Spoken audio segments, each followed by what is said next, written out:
আসসালামু আলাইকুম। আজকে টাইগার মুরগির বয়স হচ্ছে ৩৮ দিন। আলহামদুলিল্লাহ সবগুলো মুরগি সুস্থ আছে।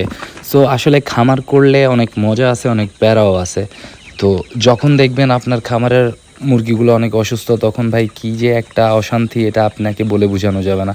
কিন্তু যখন দেখবেন আপনার খামারের সবগুলো মুরগির গ্রোথ ঠিকঠাক আছে, সুস্থ আছে, ঠিক করে খাওয়া দাওয়ার কাছে, তখন আসলে অনেক ভাল লাগে।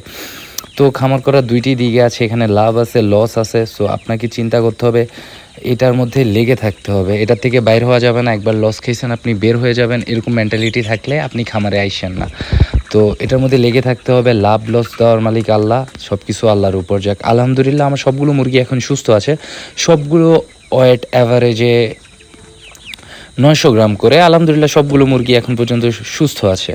তো যারা ঘরোয়াভাবে টাইগার মুরগি পালন করবেন তারা আমার সাথে যোগাযোগ করতে পারেন, আমি বিক্রি করে দিচ্ছি ইনশাআল্লাহ। তো অবশ্যই প্রতারিত হবেন না, কারণ আমার মুরগিগুলোর সবগুলো ভিডিও আমার পেজে দেওয়া আছে। সবাই দোয়া করবেন। আসসালামু আলাইকুম।